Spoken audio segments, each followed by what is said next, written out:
Hyvää huomenta ja tervetuloa tähän meidän tämänpäiväiseen webinaarimme. Mun nimeni on Maria Rönholm ja tuttuun tapaan meillä on vieraana tänään tuholaisen hallinnan kenttäbiologi Sinna Lantea. Tervetuloa. Ja Rentokirjan tekninen päällikkö Jouni Siltala. Tervetuloa. Kiitos. Mennään suoraan asiaan, kun puhutaan tänään elintarviketuholaisista, niin mitä elintarviketuholaisilla oikeastaan tarkoitetaan? Elintarvikkeiden siinä prosessivalmistuksessa ja raaka-aineessa tietysti voi esiintyä yhtä ja toista tuholaista, mutta pääsääntöisesti elintarviketuholaisilla tarkoitetaan niitä, jotka nimenomaan on siinä niin kuin raaka-aineen parissa ja kimpussa. Eli ne elävät siellä ja lisääntyvät siellä. Joo, ja, niin just, joo. No, jos mietitään, voidaan jakaa tämä niin, että puhutaan ensin vaikka kotitalouksista ja sitten voidaan puhua ihan yrityksistä. Niin jos puhutaan kotitalouksista, jos mä nyt menen kauppaan ja sieltä ostan puurohiutaleita vaikka ja niistä sitten liikkuu joku, niin mikä se voi olla? Mitä on tämmöisiä yleisimpiä elintarviketuholaisia, joita voi kotikeittiöön tuoda? Ehkä ne yleisimmät on riisihärö, hinkalokuoriainen ja keittiökoisa, eli toi aiempi Intian jauhokoisa. Niin just, joo. No, mites meillä on tässä kuvamateriaali tässä meidän takana, me voitaisiin katsoa, tässä on esimerkiksi hinkalokuoriainen, mitä, jos mietitään sen kehitysvaiheita, missä muodoissa niitä voi havaita just näistä puurohiutaleista esimerkiksi? No sanotaan, että kaikki nuo 3 edellä mainittua hyönteistä, niin kaikilla niillä on täydellinen metamorfoosi, eli niissä esiintyy munia, sitten toukkia, koteloita ja sitten niitä aikuisia yksilöitä.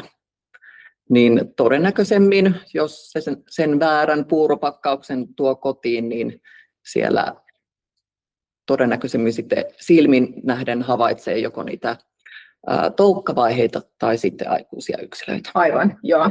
Sitten jos siellä on 10 toukkaa, niin siellä on 180 munaa. Joo. Eli tosiaan voitaisiin katsoa tästä. Tämä hinkalokuoriainen sanoit, että on yksi näistä. Kyllä. Näistä. Ja tästä on sitten just toukkaa ja munatoukkaa ja sitten kuoriainen. Sitten on riisihärö. Kyllä. Ja nämä on siis tosiaan niin kuin muutaman millin mittaisia, eli se voi olla hirveän vaikea silmin havaita, sitten erottaa näitä toisistaan. Aivan niin, koska me ollaan tämmöisiä rusettajia. Joo, joko sitten suurennuslasi tai mikroskooppi. Toki jos on hirveän tarkka silmä, niin sitten voi nähdä, että tuolla riisihäröllä on noin kyljessä tuommoiset piikikkäät sahalaidat. Hinkalokuoriaisella sitä ei ole, niin, vaan se on vähän semmoinen tasamallisempi puikula. Joo. Sitten meillä on täällä vielä tämä keittiökoisa. Kyllä. Sen tunnistaa aika hyvin tuosta värityksestä, miten se on tuommoinen niin kuin kaksivärinen yläosa siivistä on vaaleita ja sitten tuommoisella tummemmilla raidoilla on toi siipien alaosa. Niin just, joo. Ja sitten täällä on vielä jauhokoisa. Joo, niitäkin elintarviketuotannossa ja raaka-aineessa esiintyy, mutta melkein uskaltaisin väittää, että ne mitä niin kuin kotitalouksiin eksyy, niin useimmiten se on sitten sitä keittiökoisaa. Just, okei. Eli jätetään tuohon toi sitten. No missä ne pesivät? Missä niitä voi havaita? Kyllä ne on siellä niin kuin ruokahyllyssä, kuiva-ainekaapissa. Toki jos on sattunut vaikka jonkun koiran nappulapussin mukana tulemaan, niin sittenhän se on siinä niin kuin nappulasäkissä. Mutta tyypillisimmin se havainto tavallaan oman keittiön tuholaisista tehdään siinä vaiheessa, kun ne on levinnyt siellä kuiva-ainekaapissa, niitä alkaa tulla sieltä vastaan joko lentäen, kävellen tai sitten avaat sen väärän paketin ja siellä kuhiseekin. Tai sitten sokkelin yläreunasta toukkana. Joo, kyllä. No me käsiteltiinkin, eli näissä voi havaita sit kotikeittiöstä. Käsiteltiinkin vähän, että miten ne erottaa toisistaan, mutta miten nyt sitten, jos mä tosiaan olen ostanut vaikka näitä puurohiutaleita ja siellä sitten kuhisee, niin mitä mun pitää tehdä sille tai mitä mun kannattaa tehdä? No, jos se on niin kuin välittömästi havaittu heti kotona, että nyt tuli väärä paketti mukaan, niin totta kai suositellaan, että se hävitettäisiin ja mielellään vaikka johonkin niin muovipussiin pakattuna, ettei vaan käy sillä tavalla, että se dumpataan sinne roska-astiaan ja ne pääsee sieltä sitten tulemaan. Niin Se niin kuin hävitys siinä vaiheessa on kaikista helpoin tehdä ja silloin kun sen pääsee tekemään siinä niin kuin hyvin tavallaan alkuvaiheessa, niin riski sille, että se ehtii siellä keittiössä levitä mihinkään muihin elintarvikkeisiin on sitten huomattavasti vähäinen. Ja toki kannattaa sitten kauppaa infota, että tämmöinen löydös tehty, niin sieltä sitten osataan myös Joo. huomioida asia. Voiko ne kaupassa sitten levitä?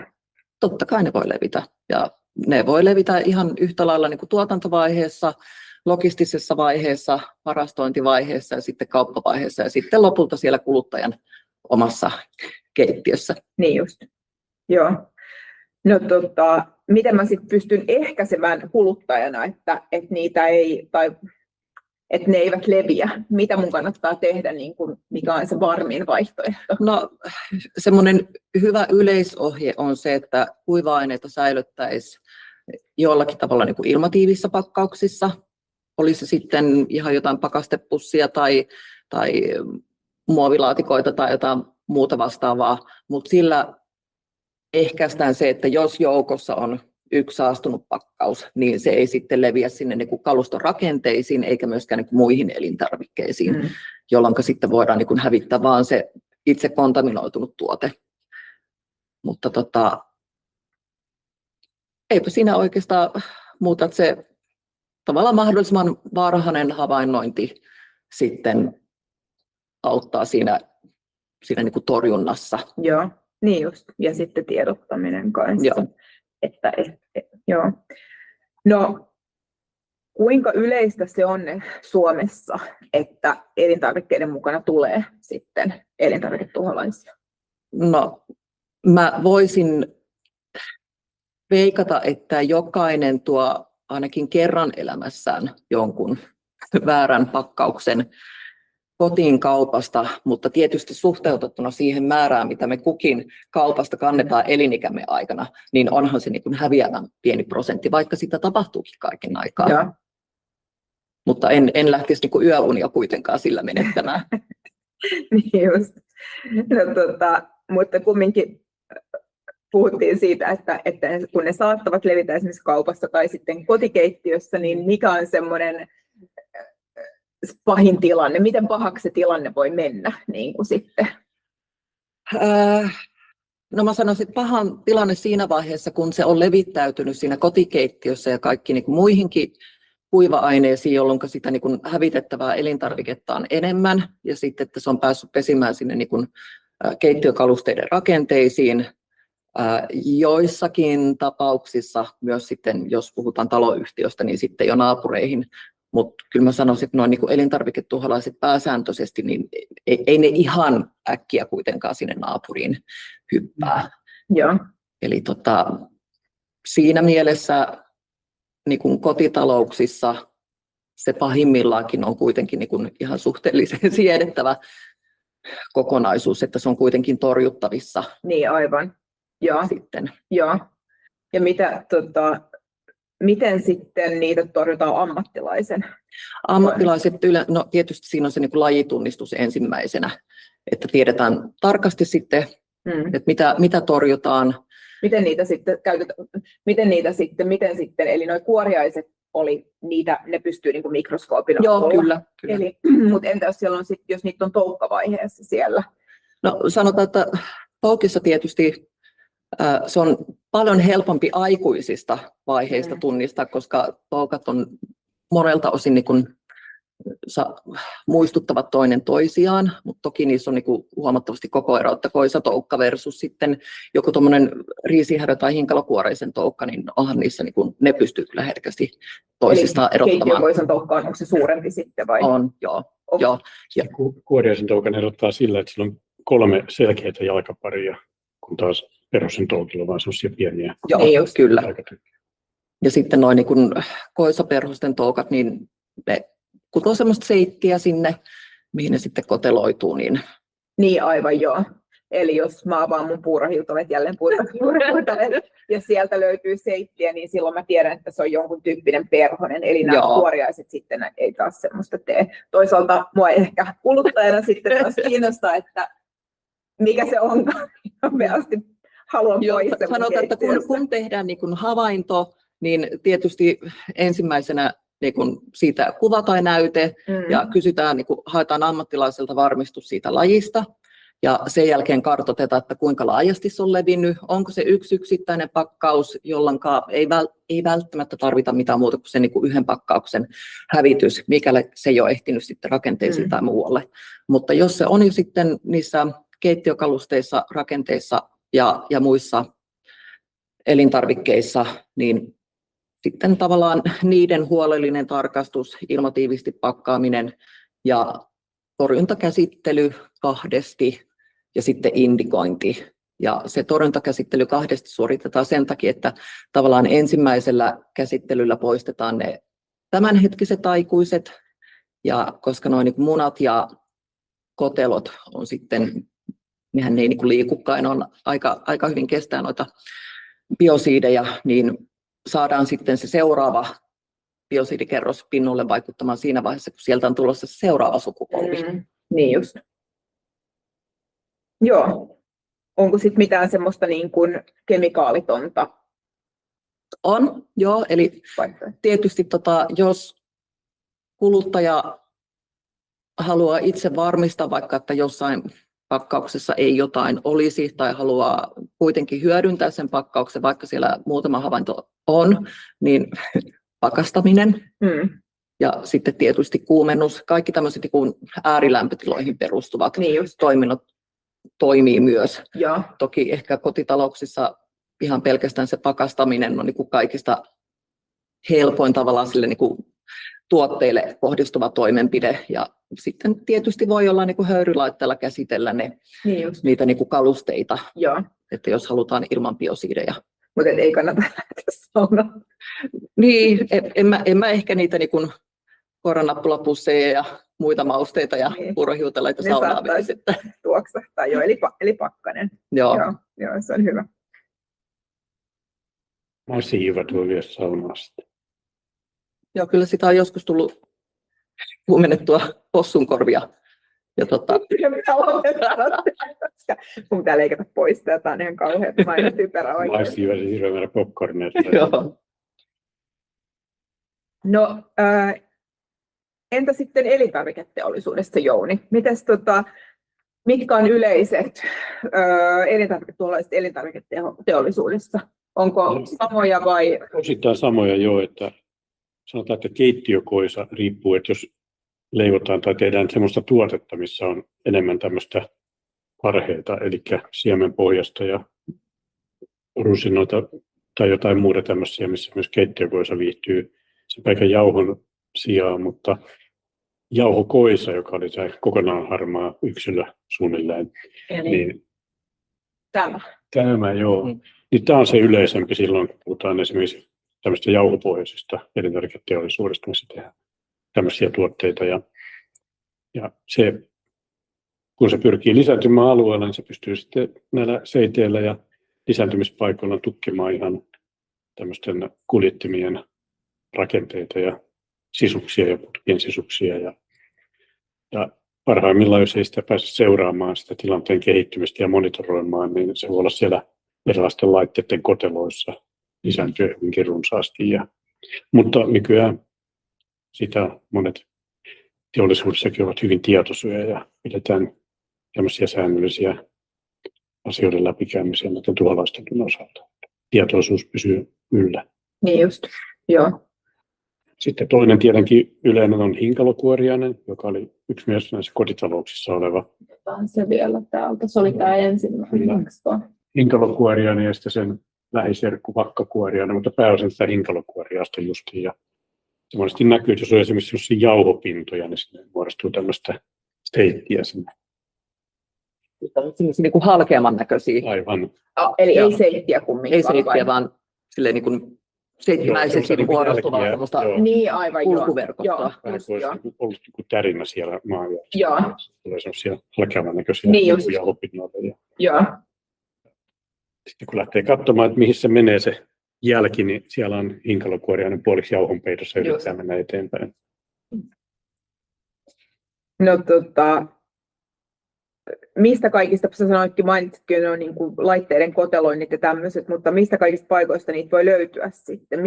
Mistä tunnistaa, että tiloissa on elintarviketuholaisia?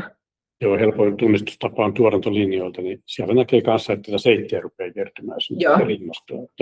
Tuolta kutoo sitä, koisaperusta kutoo sitä suojaksi sitten, ja kun tekee uutta nehän muodostaa sen toukankin vaiheen useamman kerran ennen kuin se koteloituu. Ja kotelon ympärilläkin tarvitaan hyvää suojaa. Ja sitten sieltä tulee se aikuinen perhonen ulos, niin se paikan päälle, mihin näitä on tehty tätä pesintää, niin sinne rupeaa jäämään tämmöisiä.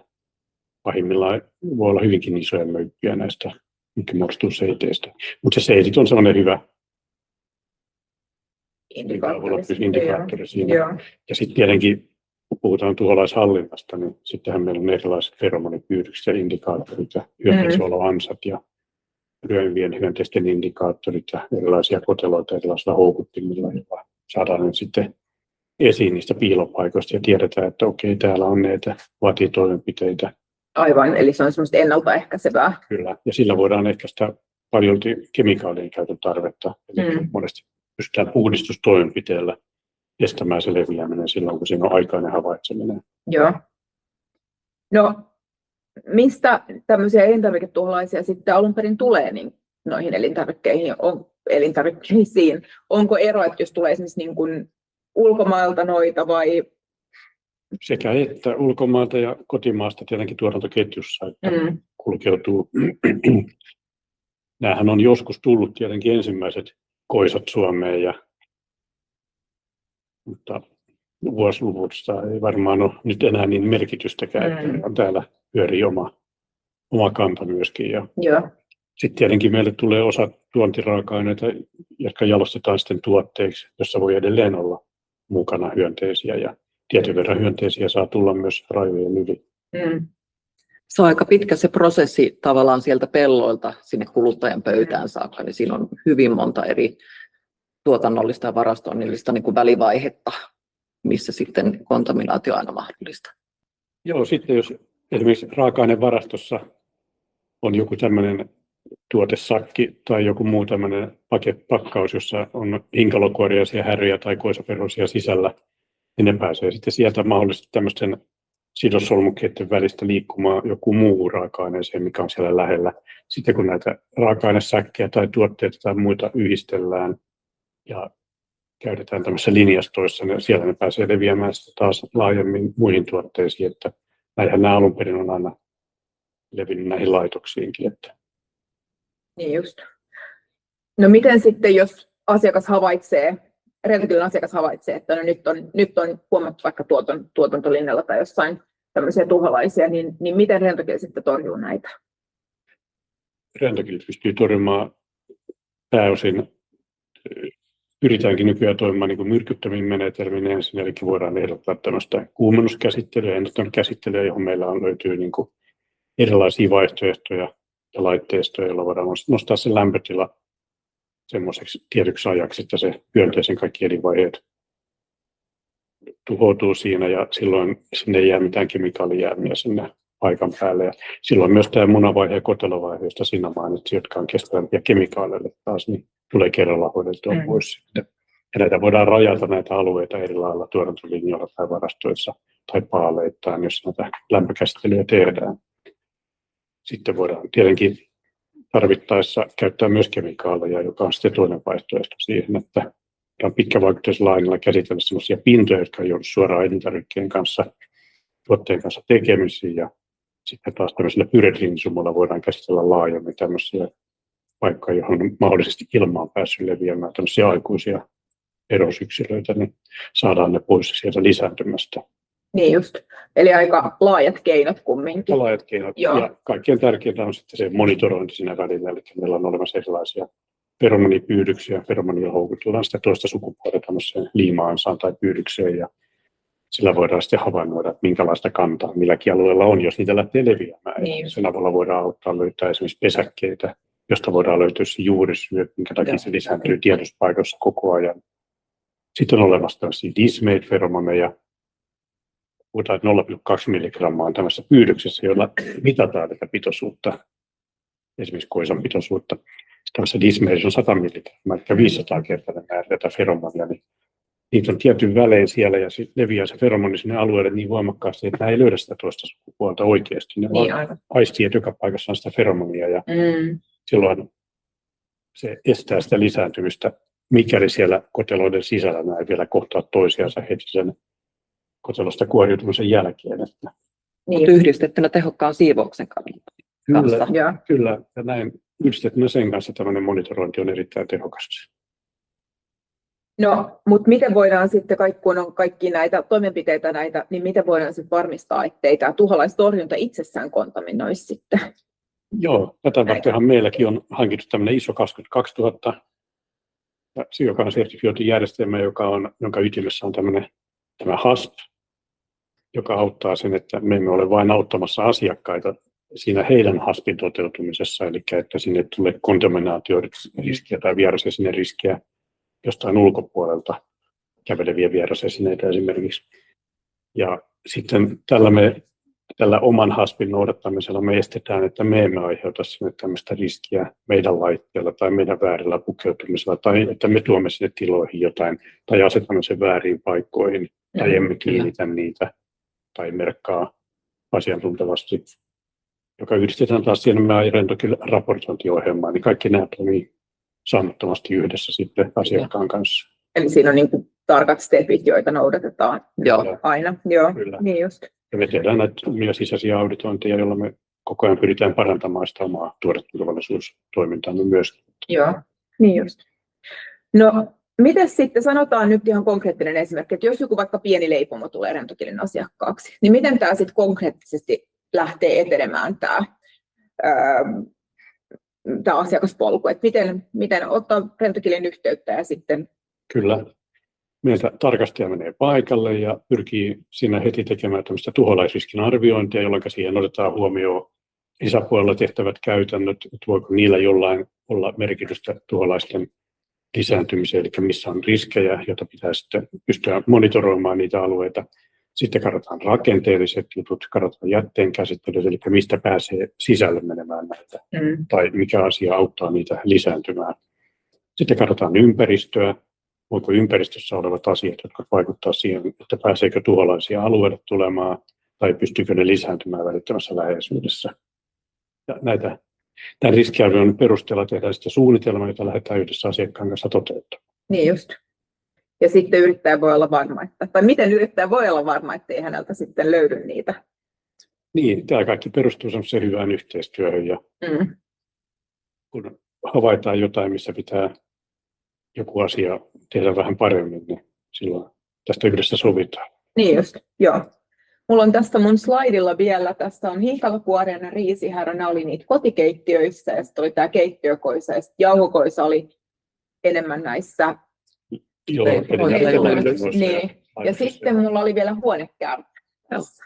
Kerrotteko siitä vielä? Vielä tuon äskeiseen voisi lisätä sen, että tämä valvonta vielä, silloin kun on tehty riskiarviointia sovittu asiakkaan kanssa, kuinka sitä valvotaan, niin meillä on tämmöinen PestConnect-järjestelmä, joka valvoo 24/7 ja kerää dataa sinne kaikista havainnoista, mitä siellä on tuholaista alueesta.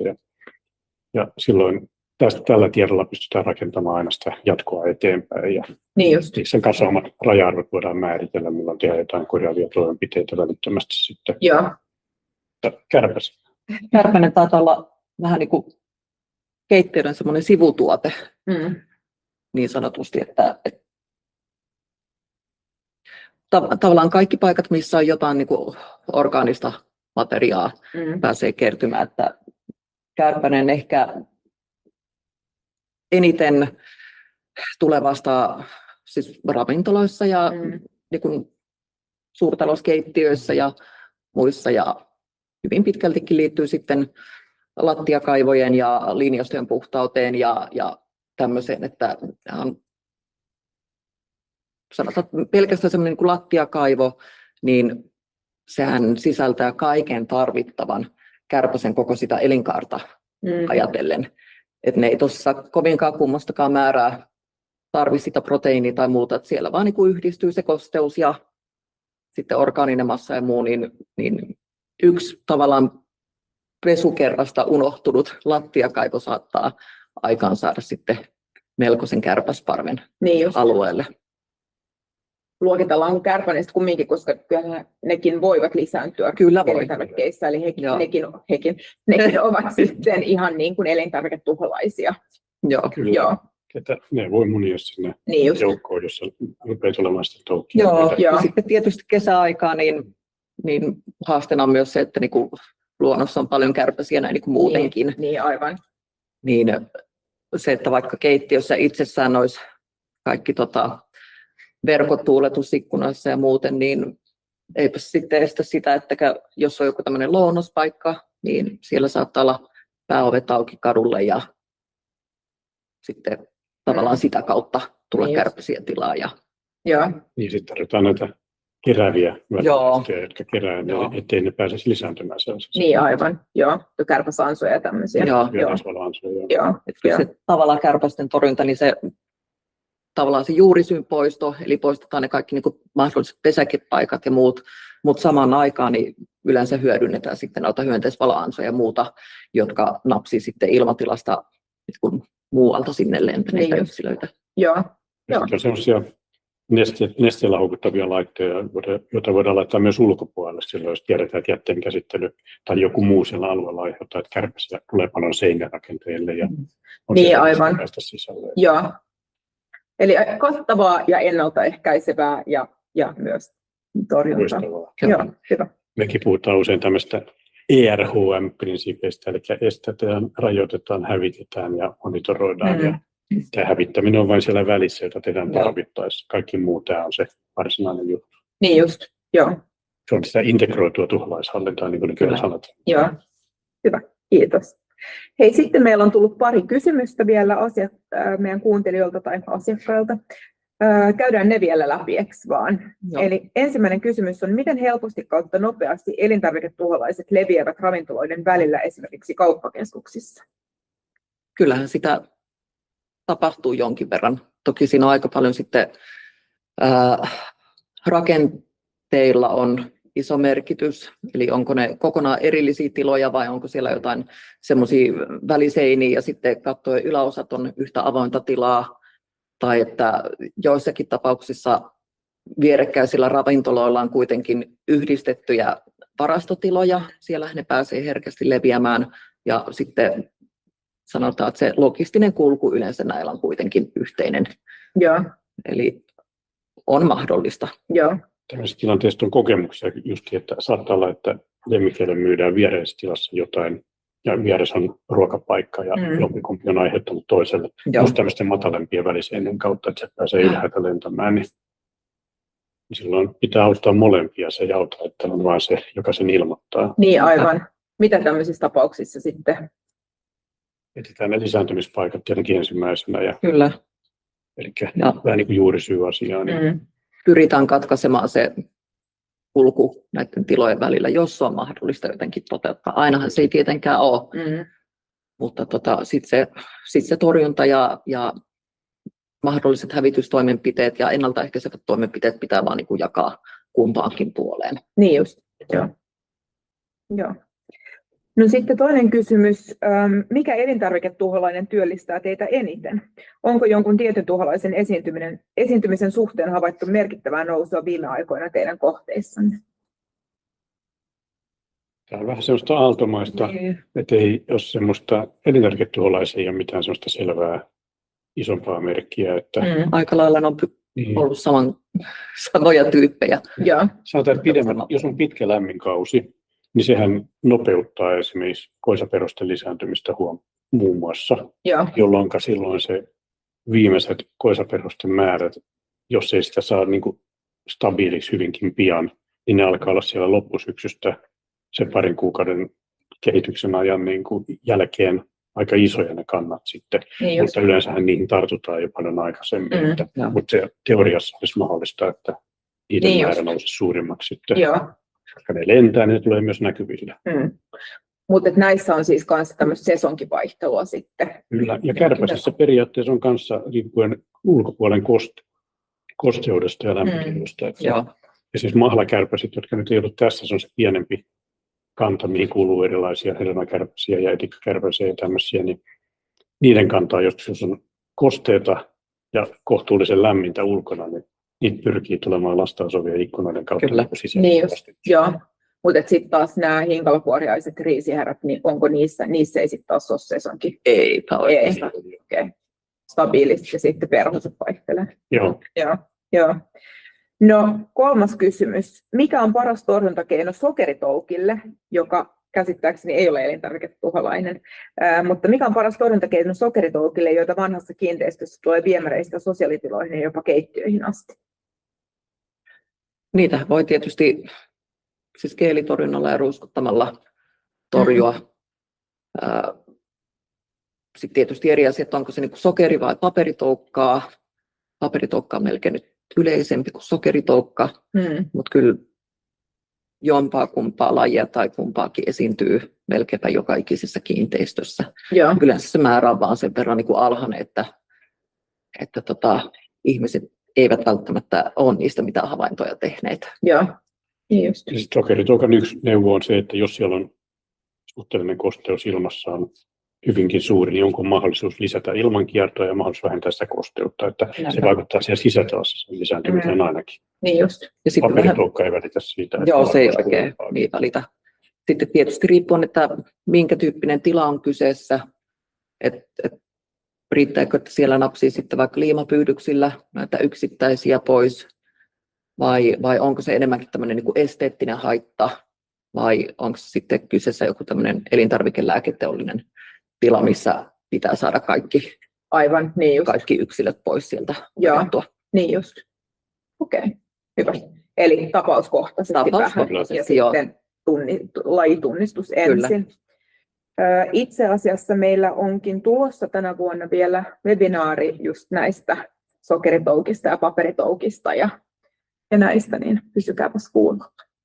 Hyvä, mutta tässä oli meidän tämän päivän webinaari. Kiitos paljon teille kuulijoille ja kiitos teille. Kiitos.